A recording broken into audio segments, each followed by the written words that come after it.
মিডিয়ার জন্য এক বছর কোনো বয়স না। মিডিয়া গড়তে হলে এটা সময়ের ব্যাপার, যে এডিটোরিয়াল কারেক্টনেসের মাধ্যমে একটা পত্রিকার একটা গ্রহণযোগ্যতা হয়। গণমাধ্যমকে আমি মনে করি আগামী দিনের কথাগুলো বলতে হবে জনগণের। আমার খাওয়াই না যাই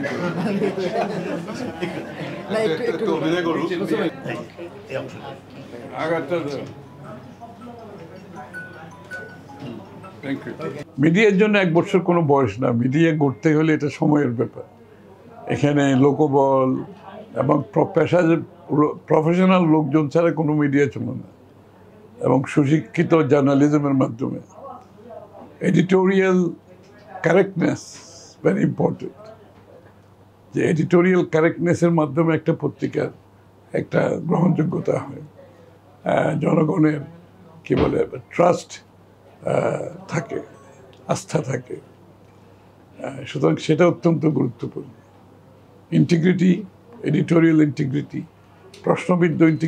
প্রশ্নবিদ্ধ এডিটোরিয়াল হলে তো চলবে না। Editorial integrity is important.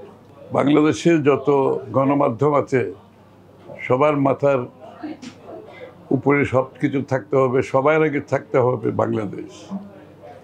যে আমাদের যে স্লোগান, সবার আগে বাংলাদেশ, এইটাকে মাথায় রেখে গণমাধ্যমকে আমি মনে করি আগামী দিনের তাদের কথাগুলো বলতে হবে, জনগণের মনের কথাগুলো তুলে ধরতে হবে, সমস্যা তুলে ধরতে হবে।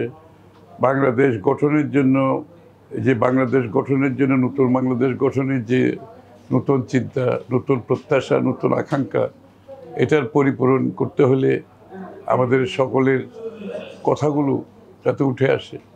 এবং সবচেয়ে বড় হচ্ছে গণতন্ত্র অব্যাহত রাখা, নির্বাচন অব্যাহত রাখা।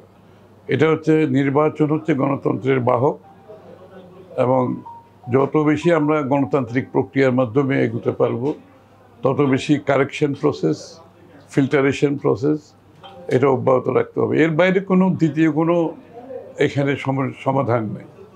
ঢাকায় বসে সব কিছু সমাধান করে দেবো আমরা মিটিংয়ে বসে, আর আজকে কমিটি, কালকে ওই কমিটি করে, যে বাংলাদেশের সমস্যা সমাধানের যে একটা নতুন চক্র চলতেছে ঢাকায় বসে কিছু লোক, যে তাদের মাধ্যমে বাংলাদেশের সমস্যার সমাধান হয়ে যাবে।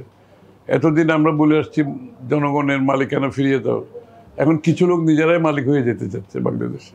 এটা যাতে হইতে না পারে, এই কথাগুলো লিখবেন।